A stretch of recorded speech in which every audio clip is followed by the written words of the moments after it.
Thanks so much for spending your afternoon with us.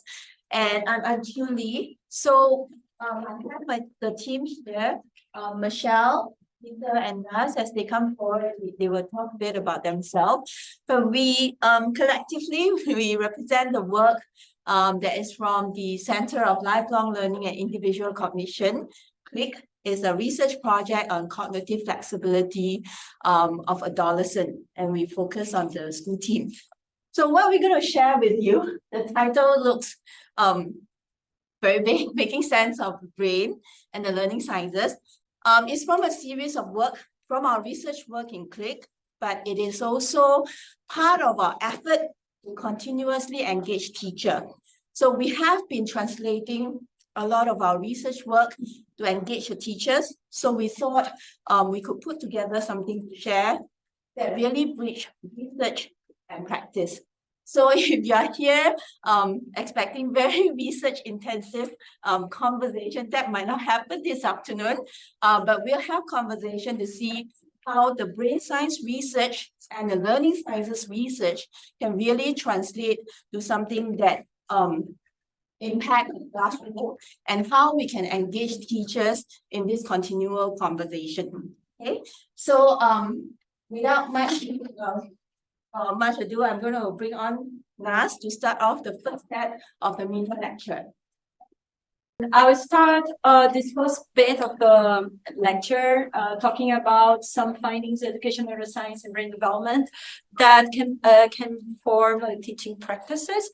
And then Professor Michelle will later bring some findings from the lab, how it's possible to integrate the study of physical functions into classrooms and, as you said, learning. Okay, so when we talk about the integration in between cognitive sciences and neuroscience and education, usually we evaluate the student across several aspects. We do not only see the cognitive aspects, although those are important. We also consider the psychological aspects, such as like the dispositions, psychological dispositions, for example, access, motivation, but there are others, and also the environment that this student is. So how they are interacting with the people, and how are the environment. In this sense, when we introduce the neuroscience lenses or the neuroscience perspective to a learning context, we have to have in mind that in the neuroscience field, learning, the word learning may mean several things. Okay? So when you talk about learning from the neuroscience perspective, this can be like episodic memorization, this can be spatial knowledge, motor learning, emotional learning, procedural learning, and so on.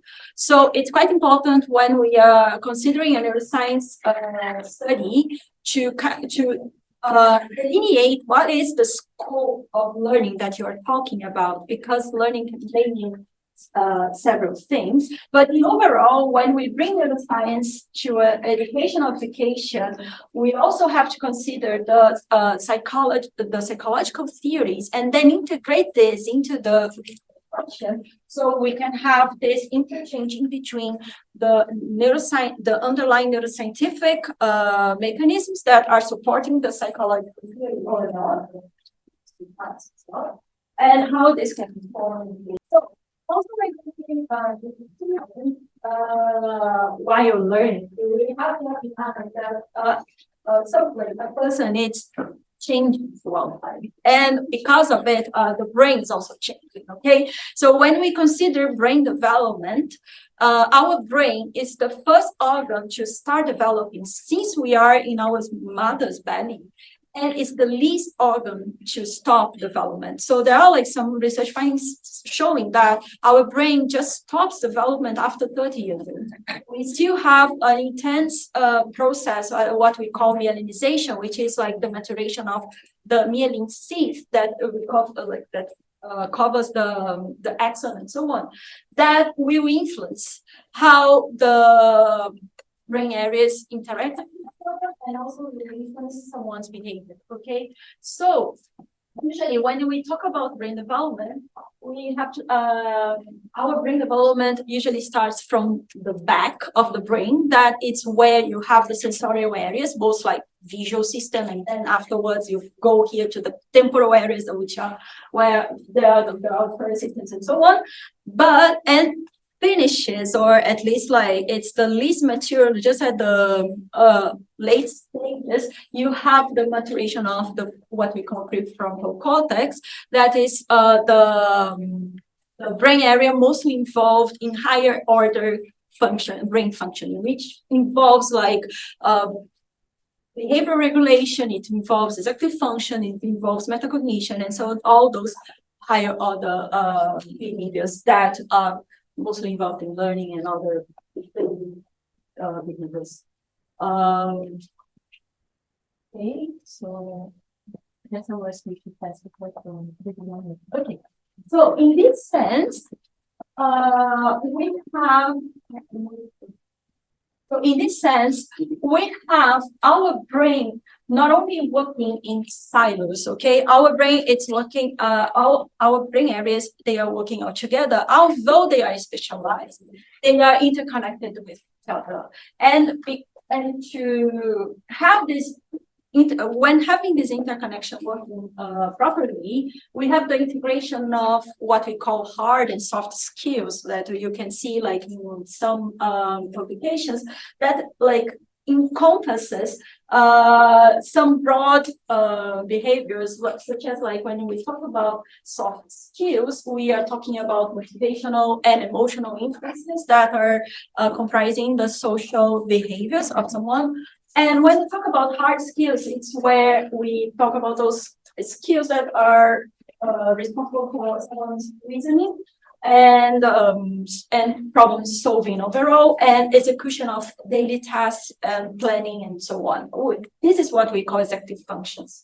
So the interplay between the soft skills and the hard skills, let's say like this, it changes across development too, because when we are getting older, our brain gets, when you go from young childhood to young adulthood, our brain gets more and more specialized. So you have a process of specialization that each brain area is responsible to do a certain role, although they have to communicate with each other. So in young childhood, you see the brain mostly kind of disorganized, but this organization gets more specialized during adulthood and kind of tailored and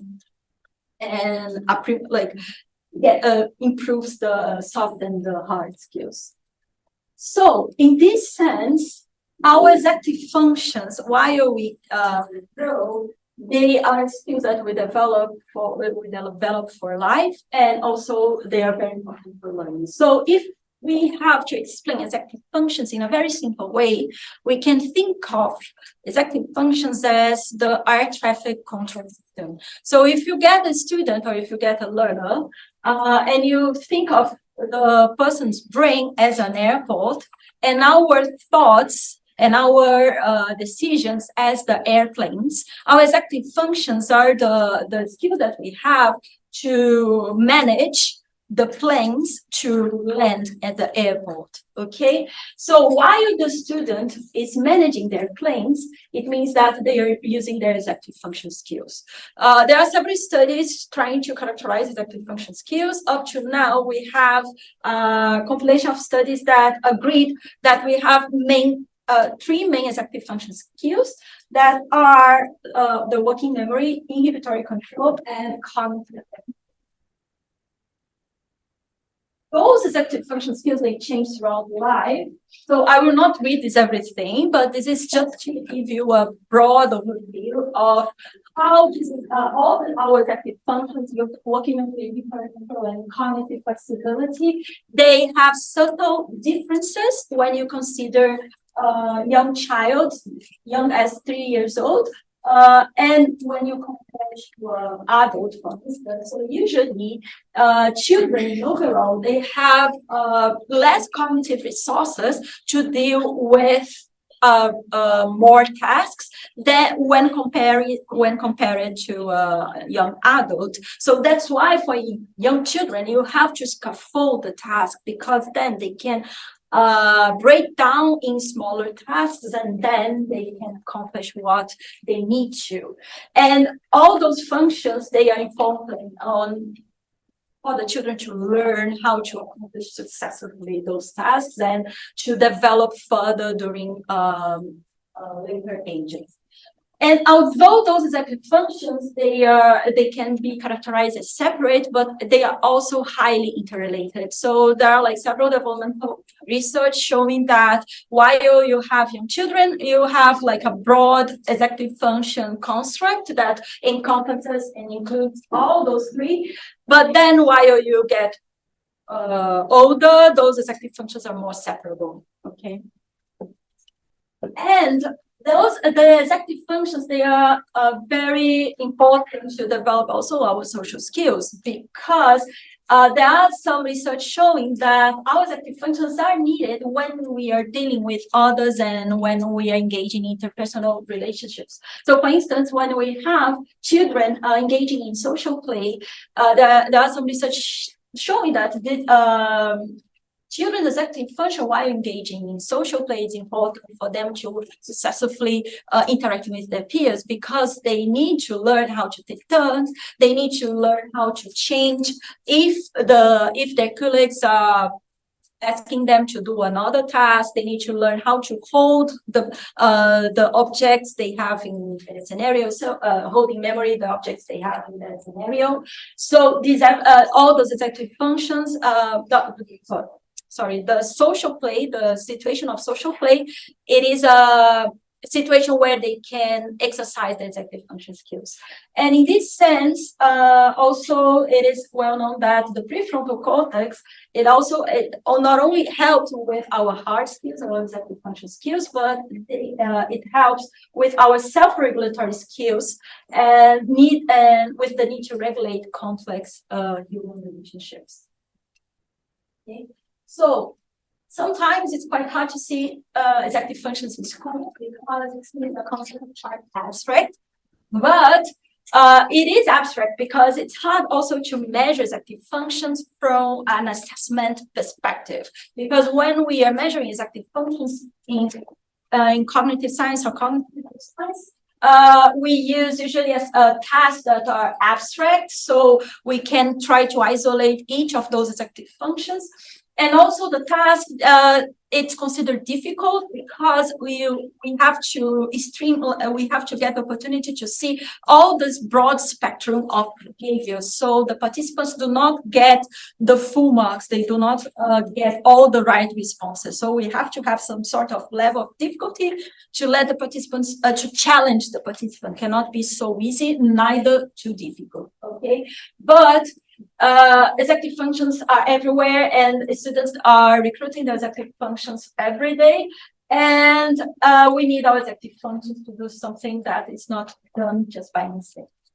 In overall, when we are talking to teachers, we ask them, we tell them that our executive functions are involved in organizing information class, keeping information memory, ignoring irrelevant events, switching between different tasks and content.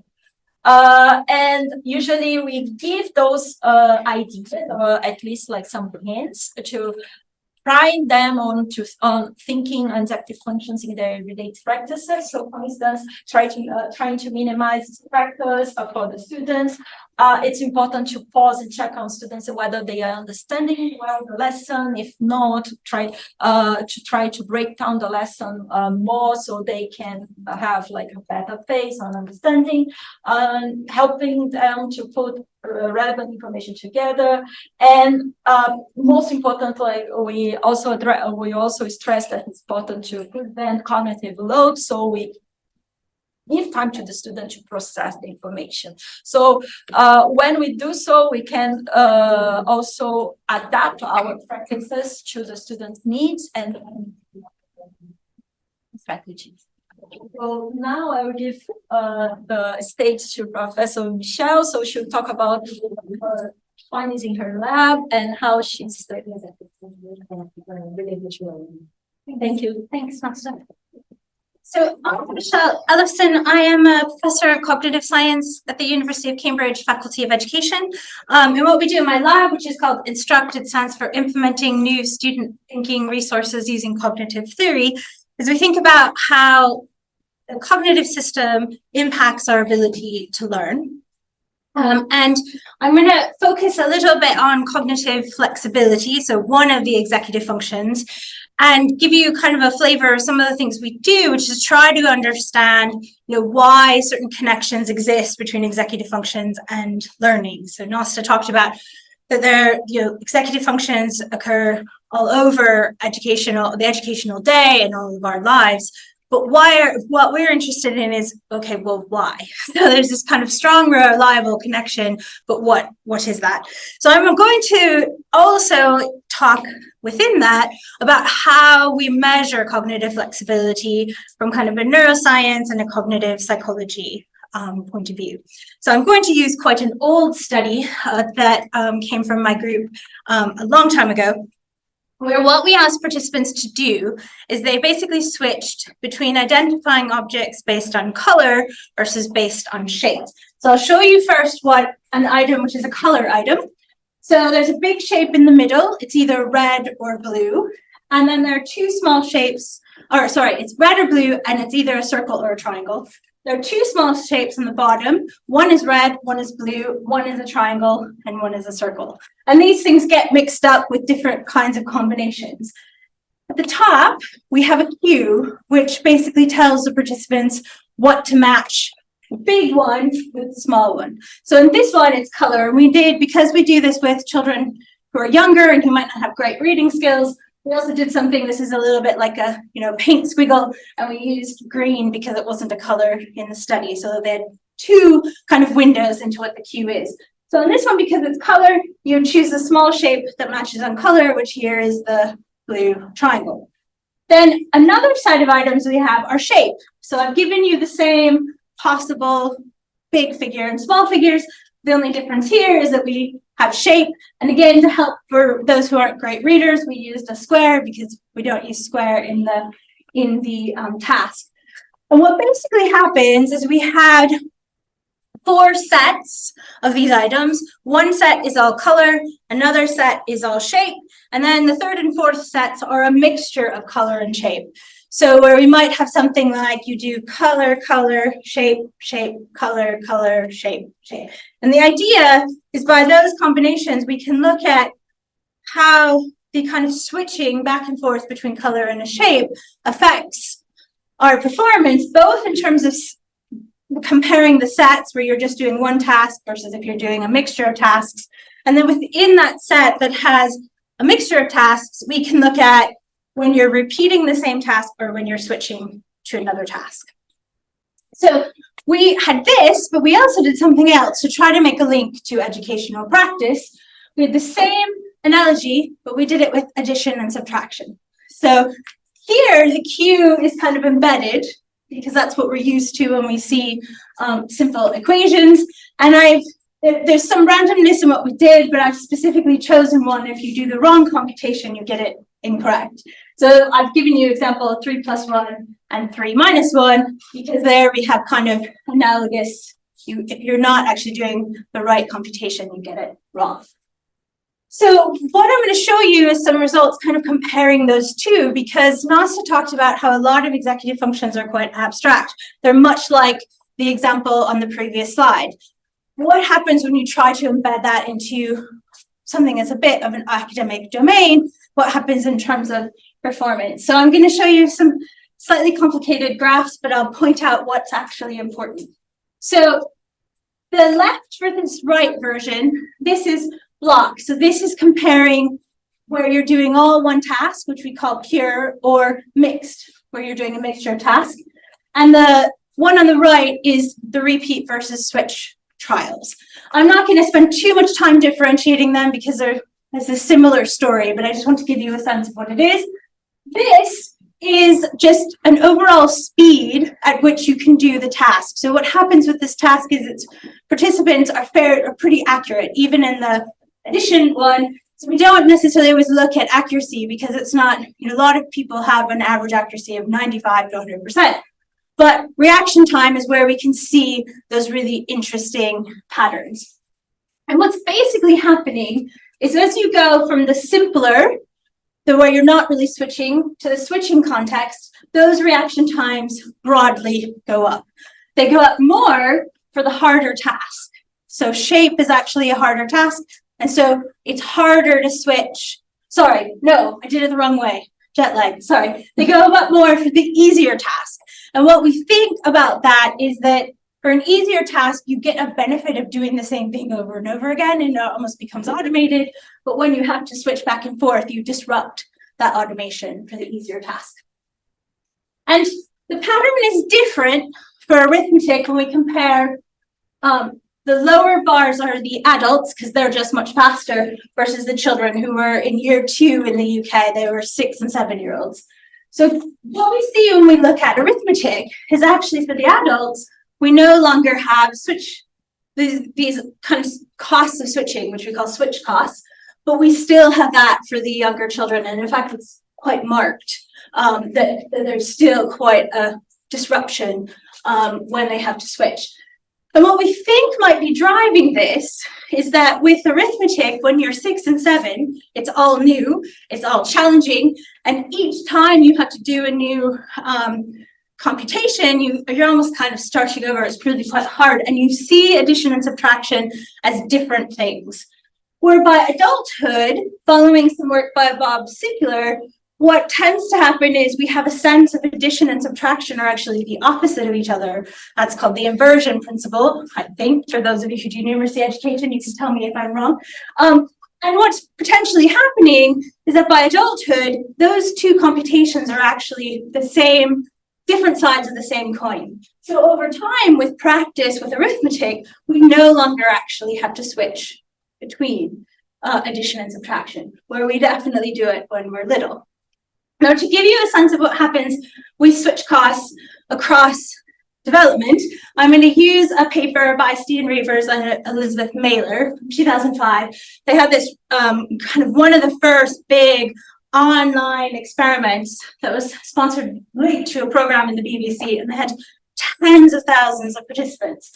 And they did something similar to the structure I mentioned, except for instead of swapping between color and shape, they had two faces. One was a male face and one was a female face, and the faces were either happy or sad. And so they were given cues to either choose sad or happy faces or male or female faces. So it's a similar idea to color and shape, but here we've got an emotion element and even a face processing element. And they have the same kind of findings of when you have to switch, it's harder, performance goes down. And so what this is this is looking at performance on this bottom line is when they're classifying the faces by gender. The next line is when they're classifying the faces by emotion. It's just generally harder for us, takes us longer. And the top line is when they have to switch. So this is when they do it, just a bunch of gender, a bunch of emotion, and then the top line is when they have to switch. What's across the x-axis is what happens with age. So what happens in terms of just general performance is we start out at young ages. So their youngest participants were 10, being a little bit slow. We get faster and faster till about 18 and 20. And then there's a really slow decline until we get to late adulthood. Not quite the end of the lifespan. So this is looking at the costs themselves. So this is that kind of difference between when you're doing all one task, these guys, versus when you're mixing it up. What's that difference for individuals? Again, we have the ages across the x-axis. And what this graph looks at is specific switch costs are that kind of trial by trial, switch versus repeat, and general switch costs are the block differences. So the block differences are quite a lot larger. And they show a similar kind of pattern from just overall performance that we start out kind of okay. It gets better around 20. There's some stability in the 20s, and then after 30, I'm afraid we start getting bad again until we get to the end of the lifespan. So this is something like the color shape that, although we probably practice these things a lot, we don't necessarily have practice switching between them. But of course, we might get practice switching between arithmetic, addition, and subtraction.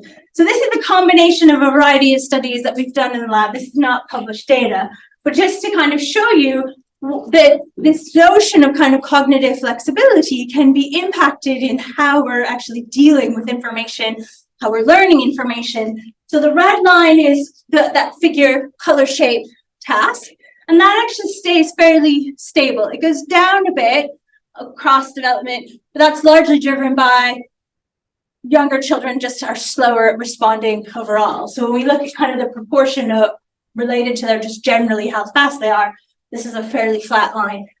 Where arithmetic starts out a big cost. It's really hard to switch between addition and subtraction, but over time, it gets quite easy. So oftentimes when we talk to educators about cognitive flexibility, we talk about how it's hard to switch. But that doesn't mean we shouldn't do it, because if we get practice, that can help us in terms of understanding concepts in more depth. So one of the things that might be happening is if we give children more time, because this was just typical learning, but if we give them more time switching between addition and subtraction earlier, they might start to grasp the inversion principle earlier in terms of understanding that the addition and subtraction are the opposite of each other. And that's linked to kind of an overall notion that comes out of learning sciences and cognitive psychology called interleaving. And it's this notion that within the same subject, you don't just do blocking. So here we just have shapes to kind of illustrate. Blocking is you do one thing for a few days, and then you do something else for a few days, and then a third thing. Where interleaving is mixing up the topics within a subject. Now there's a balance. You can't do too much or that becomes way too hard for students, but finding a good balance of interleaving. And what that might help with is by having that chance to compare and contrast different kinds of topics or different kinds of items, it may mean it's a lot easier for us to see those items in terms of comparing and contrasting them. We can see more depth about those items and gain a better understanding. So this is kind of linked to what Bob Bjork called the desirable difficulty, where sometimes, even though we know switching isn't easy, it's a good thing for students to get practice switching in a classroom setting because it can impact on their learning in positive ways. The key is finding that sweet spot, which is, of course, quite challenging. Okay, right. So that's the end of our first bit. We've gone a little bit longer than that. We were going to do questions. So do you have questions for Nas or I before we move to the next one? Online? There's no questions on my end. Okay. Any comments or? Can we move on? Okay. So turn it over to Julie. Okay.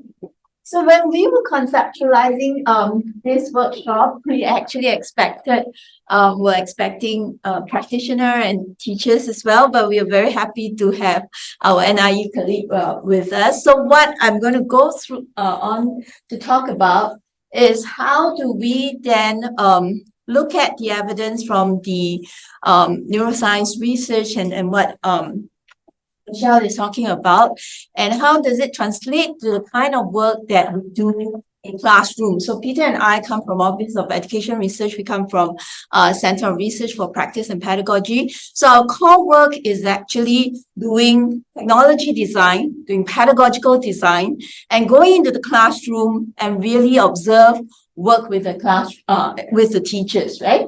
So, and how does it then affect the work that we are doing now that we have the collaboration and we have all this evidence coming to us? So this is really just, all of you are more expert than me in this slide. So I thought a lot of time when we look at neuroscience at this during this time, and where it's overwhelming. Everybody is talking about science of learning, and we reflect on the journey of how learning theory has evolved from the behaviorism all the way to cognitivism, all the way to what we are familiar today, and kind of by default we talk about social constructivism, where it is actually learning occur when interacting with each other. Now, many times when we study the neuroscience research at micro level, even within CLIC itself, a lot of the measurement is related to a specific executive function, like what Nas has explained to us. And many times we look at it from more cognitivism perspective, because cognitivism theory, as the name said, it really look at the processing within the brain, a lot of long-term, short-term, how well you actually store what you learn into your long-term memory. But in terms of research, I think we have also moved, cognitive science bridging between research and practice. We have gone into knowing that there's a cultural and social dimension. If there is a chance, we do some of the lecture about CLIC work. Actually, in CLIC team, we look at social factors that mediate some of this training of executive function. So I want to use this slide to say that the evidence that we get, we have to really also understand the cultural and social dimension, and really also looking from the research in a lab setting. And as what Michelle has really, when she described the study to me, is very exciting. The students working on specific cognitive tasks, and the cost switching, the cost of the students doing that switch and how that implies to the classroom. But for us, we take those evidence and we go right into the classroom, right? So there's this evolution, and we also moving from the cognitive science, looking at social cultural dimension, and moving our work out from the lab to the classroom. And I think most of us would know this seminar work by Bransford and team on how pupils learn, and later on it actually developed to Cambridge Handbook of Learning Sciences by major learning scientists today. But these are the three really nice underlining mechanism in learning, and you can see that learner have preconception, and today we don't have time to explore the wide repertoire of research in Michelle's lab, but there's also the inhibition that requires when students need to suppress their naive belief and start to learn new concept, right? So in terms of how those micro level evidence is drawing is establishing what we understand of how people learn. Learners have preconception, and you need to engage their preconception in order for them to embrace new ideas. And very often, if you go into a classroom, especially the young children, they do go back to their wrong ideas. Yesterday, I was just talking to a teacher, and they were doing productive struggle, but they didn't let the students struggle enough. So they were saying that, but the students went back to their friend's idea. So there was a lot of design issue, but engaging that conception and also having a conceptual framework that links to the big idea that we're going to talk about, and also the meta-cognitive approach. Right. So just also bridging from what we heard just now to this lecture on learning sciences. The brain science, very specific construct. There are groups of researchers that has been looking at it. And why I have the good fortune to work with Nas and Michelle and Peter is because I do the work on knowledge building, as I will talk about it in a while. And when we look at cognitive flexibility, we know that that particular executive function is very relevant to us getting students to explore different ideas in a knowledge building classroom. So we wanted to see how that cognitive flexibility actually plays out in a knowledge building classroom. But in terms of the research methodology, going through the tier 1, tier 3, tier 2, tier 3 impact is a challenging journey, right? But just to show how these two, we are bringing the two fields together. So Peter and I, it's going to just talk about some of the work that we have been doing. And like I talked about at the beginning, Peter and I, before our collaboration in CLIC, we have been working with teachers, right? So we would conduct workshop on differentiated instruction. But the interesting thing is, the moment we have a more in-depth understanding of the neuroscience research from our CLIC team, and when we get out to the school again, and when we actually use micro level of more micro level of evidence to argue for differentiated instruction, it's really nice to see that teachers kind of opening up to more discussion because there were evidence from different perspectives of the research. So we're going to talk about 3 of these approaches that we have been working on and pulling in the evidence of what Michelle and Nas talked about. So in terms of differentiated instruction, I won't go into detail, but we know that students are different, right? And we know that we can differentiate based on readiness, learning profile, and interest. And we know that our MOE teachers are really big into differentiated instruction, especially when now they have actually full subject banding and students of different ability are coming together, right? So when we look at what Nas talked about just now, and we know that there's a constant interplay of the cognition that's happening in the child, the executive functioning, and the way that they interact with the environment and the people around them. Now, the learning sciences, we know it and we talk about it, but when we draw it from the evidence of neuroscience, and we actually, the title that I have this with the teachers is like the strong argument for DI, because we wanted to build up a certain argument for innovative pedagogical approaches in school, and then we engage them. So the child, even Tomlinson herself would say that you go into a class, you think that you're looking at the same child, you look at maybe they have the same test score, but their background are different, their cultural background are different, they may have a different family background, they come to you with different prior knowledge, with different with different skills of interaction, right?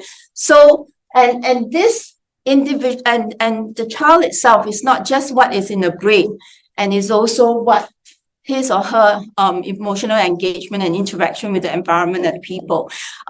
There is a piece of very interesting result from CLIC that we don't have time to talk about, but it also it actually used the profiling of the executive function.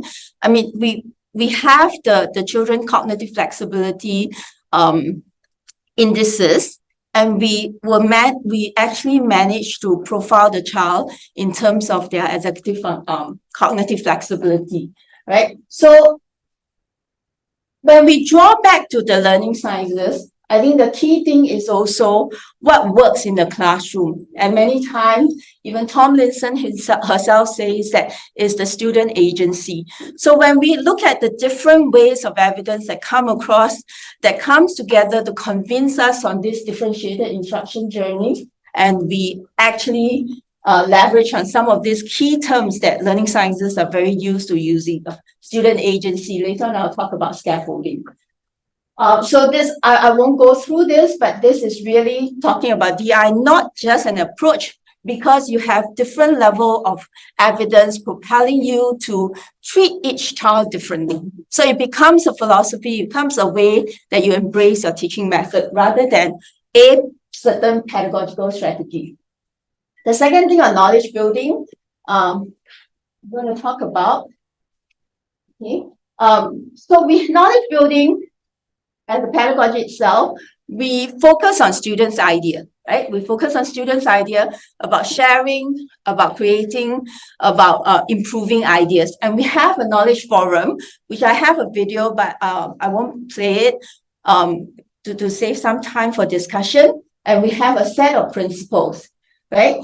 Now, for this knowledge building, oh, it's here in there. Maybe we'll just play for 2 minutes then. We'll look at this and then I'll come back to explain how we relate this to cognitive flexibility. Is it playing?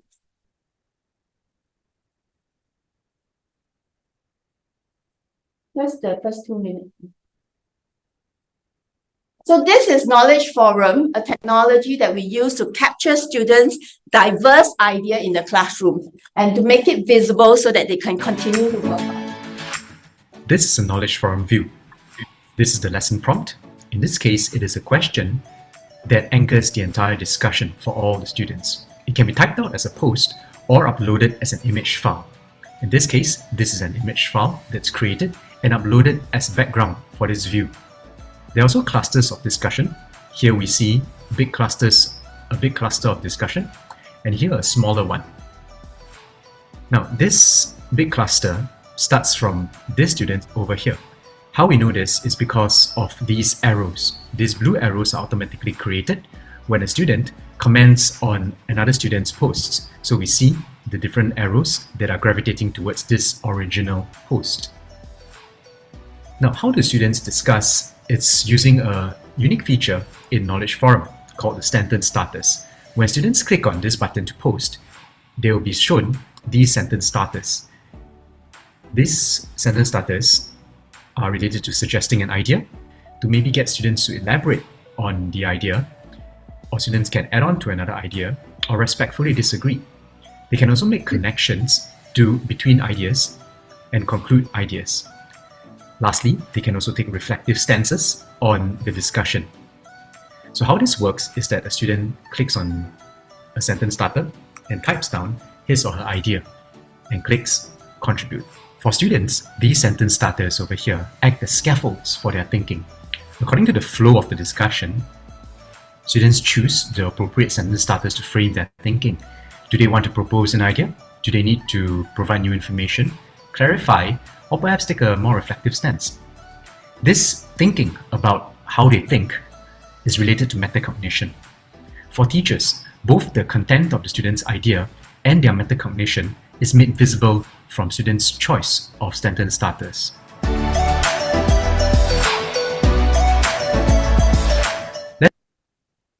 Just one more. There you go. Let's take a look at one cluster of discussion to see this in action. Now over here in this cluster, we see this the original post over here. So it's fully visible to teachers. So if you catch the gist of Knowledge Forum, basically we want to create a space where students can explore their ideas. But you need to give them some support. So you can see that the scaffold is given, so you don't constrain them to only learn what you want them to learn. So it goes back to they are given the space to put in the ideas that they have. And if they do not know how to start, yesterday I just talked to an English teacher. Initially, the students has nothing to write about for stimulus-based conversation. But then he realized that the students were asking, "Cho, why don't you give us some help?" And then he gave the scaffold. Now, immediately, the paper in front of the students get written up. Basically, the students just need a sentence starter to help them to share their ideas.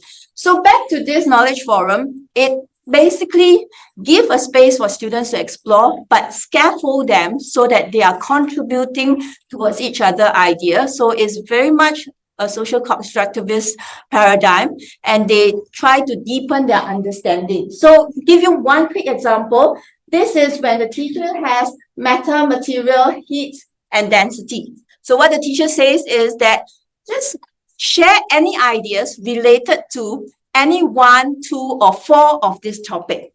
Now you can see that the student starts to explore, and one cluster of ideas came out to be dry ice. Okay, now I won't go into the detail, but when we were looking at this, and later on, we really want to look at how the different set of executive function is playing out, because as a student, you first really have to look at somebody's built on, and you have to actually try to find the built on that's most promising for you. And you have to then continue to pursue, and you have to be able to look at the different paths that your friend has created and decide which path to take. So there is a lot of alignment and in the way that we are looking at students doing explore and exploit from the neuroscience perspective, and how those capacities are playing out in the actual authentic learning environment. So the next one, I just want to show you, even without the technology, we have it on the wall, and then we have the different cards to support. And this one is a preschool class. The preschool class is very interesting. How to get this kind of thinking, like what Na says, you start to train them, and then they will share their ideas. But what is really interesting is the kid will pick up a marker and go to the whiteboard and draw a line. And after a few lines, and then the teacher will say that, hey, we have a few lines that is connected. Why don't we start to label them? So you can see that you don't limit their exploration, but you provide scaffold, you provide the facilitation so that they are exploring certain idea and deepening the inquiry of the topic. So I'm going to stop here and pass the time to Peter, which is going to talk about the tinkering. Yeah. Thank you.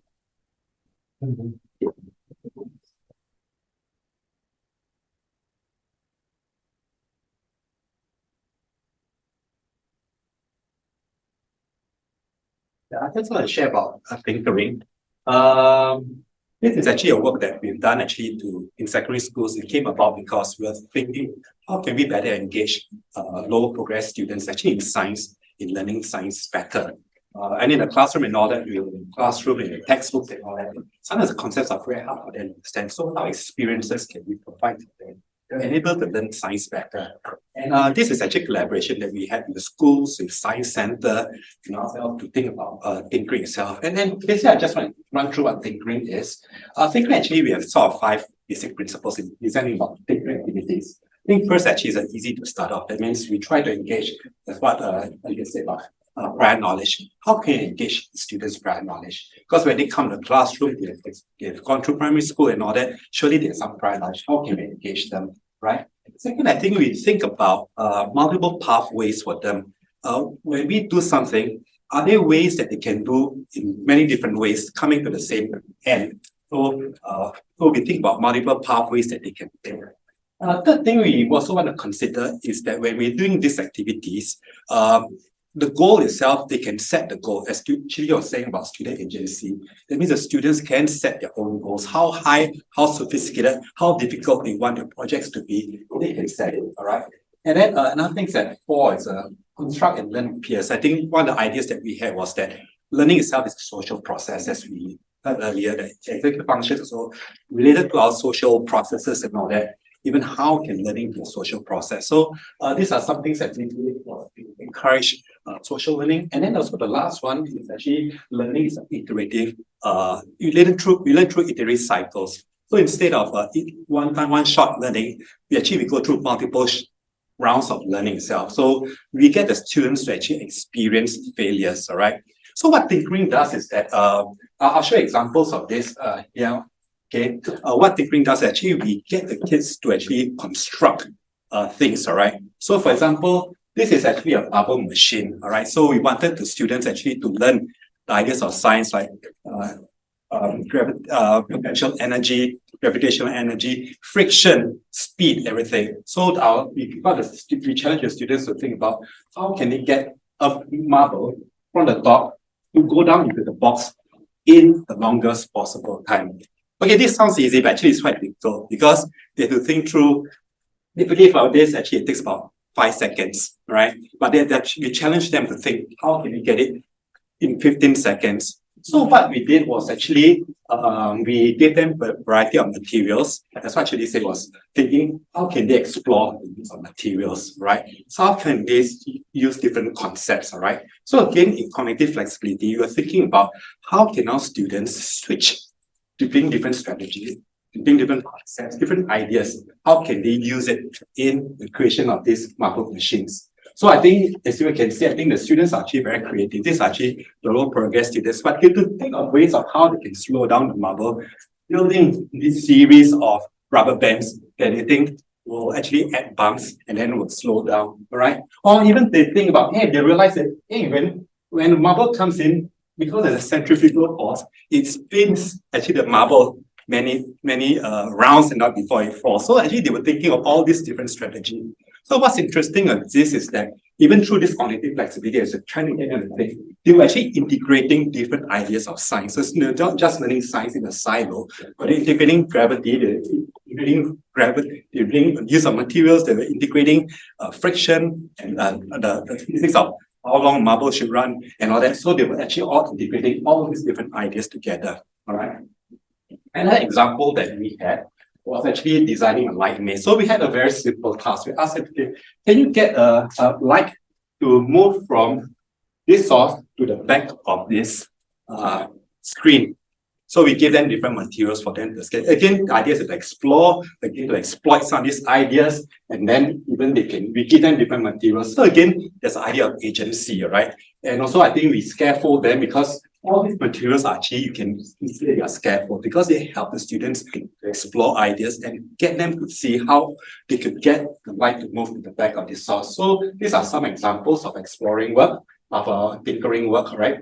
And these are also examples of how they apply tinkering. For example, how can we put an ice cube inside, how can they get the temperature to be as low as possible after 5 minutes? So it's not an easy task, but you challenge them to think about it. So it's what Michelle said about the idea of desired difficulty, all right? So again, we challenge these low progress students. Thinking is difficult, but yet at the end of it, at the end of it, after the challenge, they came and said, wow, I work hard. I really thought about it. And that's one thing that's very interesting is that actually that thinking stays on with them for a very long time, because even after a few months, we interviewed them, a student actually could recall all the science concept that he did during the marble machine, all right? So having difficulties actually challenge them, and that helps them to internalize a lot of science concepts, right? So this is another one. We got them to think about building automata, and we actually asked them to challenge and say, how can you use lights and all that? So these are things that actually we thought of tinkering is a way actually to help to develop the cognitive flexibility of kids and is to think about how they could switch ideas, different concepts, and also more important, how could they consider different perspectives of their friends and all that, because we got them to work in a group, right? So again, I just want to wrap up in our first part. I think Michelle talked about executive functions, right? I mean, the working memory, individual control, and then how all this actually helps to develop our cognitive, social, emotional skills. We have cognitive skills, for example, like reasoning, decision-making, learning, and all that. How this actually contributes this effort. Yes. And also the social part, even how do we learn socially? How do we interact with one another socially? And also emotional skills, for example, individual control. For example, sometimes students, when they sort of argue and all that, how do they control themselves from emotionally getting ahead of the situation, all right?